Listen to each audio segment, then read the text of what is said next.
తెనాలి నియోజకవర్గ ప్రజలందరికీ, మరి ముఖ్యంగా నియోజకవర్గ ఓటర్ మహాశయులందరికీ విజ్ఞప్తి. ఈరోజు పోలింగ్ జరుగుతూ ఉంది. ప్రజలు బ్రహ్మరథం పడుతూ ఉన్నారు. మరి ముఖ్యంగా అత్యధిక మంది మహిళలు క్యూ లైన్లో నుంచొని ఈ రాష్ట్ర ముఖ్యమంత్రి జగన్మోహన్ రెడ్డి గారిని మళ్ళీ రెండోసారి ముఖ్యమంత్రిగా చేయాలన్న తలంపుతో, అలాగే తెనాలి నియోజకవర్గంలో కూడా నన్ను మళ్ళీ ఎమ్మెల్యే చేయడం కోసం క్యూలో నుంచొని ఓటేస్తున్న సందర్భం. దాంట్లో భాగంగానే నేను నా ఓటు హక్కుని వినియోగించుకోవడానికి నేను నా భార్య ఎక్కడైతే నా ఐతానగర్ నా సొంత ప్లేస్ అయిన ఐతానగర్ బూత్లోకి ఓటు వేయడానికి వెళ్తున్నప్పుడు, ఎందుకంటే నేను అభ్యర్థి ఓటు వేసుకునే క్రమంలో సహజంగా ఎవరైనా కానీ ఓటు అనేది ఓటు వేయడానికి వచ్చినప్పుడు క్యూలో నుంచొని ఓటు వేయటం అనేది సహజమైన పద్ధతి. అది ఎవరైనా కానీ సహజంగా ఈ ఎలక్షన్స్ టైంలో అభ్యర్థి అన్ని బూతులు తిరుగుతూ ఉంటారు కాబట్టి నాకేం వర్తించదు. ఇప్పుడు మనోహర్ గారు ఓటేసాడు, ఆయన కూడా క్యూ లైన్లో నుంచొని ఏం ఓటు వేయాలి, మామూలుగా వెళ్ళి వేసి వచ్చాడు. ఎవరైనా కానీ ఇది ఎవరికి తెలియంది, ఎమ్మెల్యే అభ్యర్థిగా ఉన్నాళ్ళు.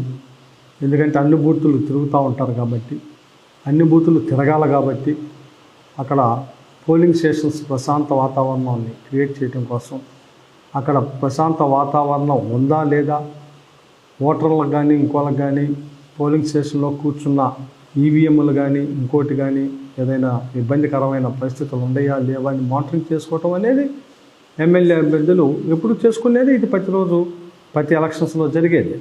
ఆ క్రమంలో భాగంగానే నేను నా భార్య కలిపి క్యూ లైన్లో కాకుండా ఓటేసిన మాట పోయింది. అయితే అక్కడ ఉన్న గొట్టిముక్కల సుధాకర్ అనే ఇతను సుమారు ఒక 10 రోజుల నుంచి, ఇతను ఇక్కడ కాదు ఐతానగరే, ఐతానగర్లో ఉండడు, సాఫ్ట్వేర్ ఎంప్లాయ్. ఇతను ఒక వారం రోజుల నుంచి తెనాలి వచ్చి ఇక్కడ జనసేన పార్టీ తరఫున పోటీ చేస్తున్న నాదెండ్ల మనోహర్తో కలిసి జనసేన ఆఫీసులో ఎలక్షన్ హీరింగ్కి సంబంధించి అనేక రకమైన ఇతను మనోహర్తో కలిపి చేసిన సందర్భం జరుగుతూ ఉంది. దాంట్లో భాగంగానే కావాలని ఏదో ఒక క్రియేషన్ చేయాలని, ఎందుకంటే మనోహర్ పోటీ చేస్తున్న పార్టీ జనసేన సపోర్ట్ చేసి, జనసేనకి తెనాల్లో కేడర్ లేదు, తెలుగుదేశం పార్టీ పోటీ చేయటం.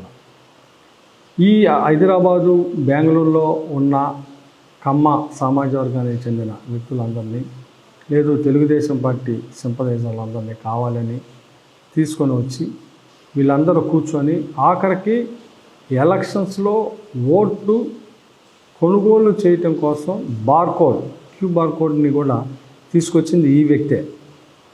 కావాలంటే మీరు అబ్జర్వ్ చేసుకోండి, నా దగ్గర సాక్ష్యాలు కూడా ఉన్నాయి. తెనాల్లో ఓటర్లకి ఇచ్చే దాంట్లో క్యూ బార్కోడ్ని తీసుకొచ్చాడు. ఆ తయారు చేసే వ్యక్తి కూడా ఇతనే.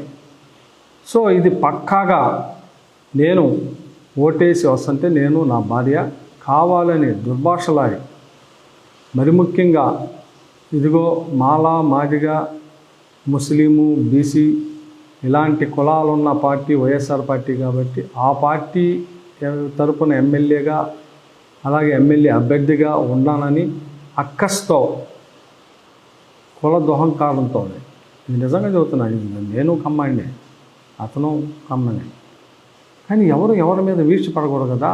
ఈరోజు కమ్మాలు కూడా నాకు చాలా మంది ఓటేస్తా ఉన్నారు. ఎవరు ఈర్ష్య పడకూడదు కదా, ఎవరు కులాల మీద మతాల మీద మాట్లాడకూడదు కదా. మనం ఉంది సభ్య సమాజంలో.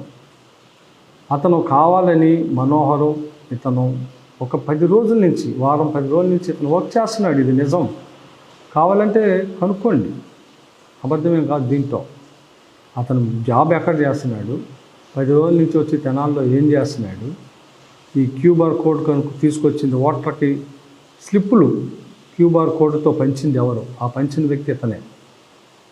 తాగి ఉండాడు, నన్ను నా భార్యని అసభ్యకరంగా మాట్లాడితే ఆ మాట్లాడే క్రమంలో అక్కడ ఉన్న మహిళా ఓటర్లు చాలామంది ఉన్నారు, వాళ్ళందరినీ తిట్టాడు. అక్కడ ఉన్న మహిళలు వాళ్ళే చెబుతూ ఉన్నారు, ఏమంటే ఇతను ఓటు డిస్టర్బ్ చేయడం కోసం ఇలా పొద్దున్న నుంచి మమ్మల్ని హింసిస్తూ ఉన్నాడండి. సో ప్లస్ ఆ బూత్లో ఒక ఈవీఎం పొద్దున్నుంచి పనిచేయలా. నాకు కంప్లైంట్ వచ్చింది, ఈవీఎం కూడా పనిచేయలేదు అని.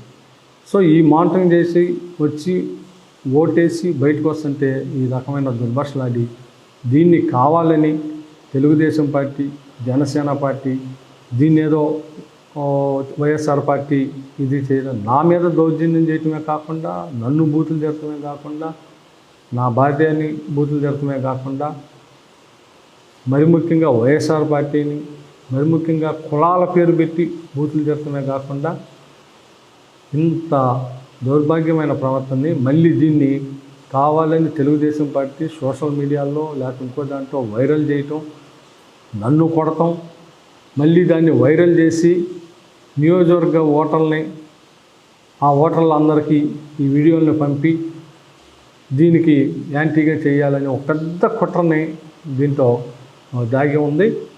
సో దయచేసి నియోజకవర్గ ప్రజలు ఎవరో దీన్ని నమ్మవద్దని. ఎందుకు నమ్మవద్దని అంటే నేను ఎలాంటి తెలుసు, నా ప్రవర్తన ఎట్లాంటిది తెలుసు, నా యాటిట్యూడ్ ఎట్లాంటిది తెలుసు. కొన్ని లక్షల మంది విద్యార్థులకి ఉద్యోగ భద్రత ఇచ్చిన వ్యక్తిని. ఈ నియోజకవర్గంలో నేను ఎలాంటి అందరికీ తెలుసు. సో ఈ వీడియోని రకరకాలుగా వైరల్ చేస్తా. ఆ వైరల్ న్యూస్ని దయచేసి ఇది ఫేక్గా గమనించమని నియోజకవర్గ ప్రజలందరినీ కోరుతాను.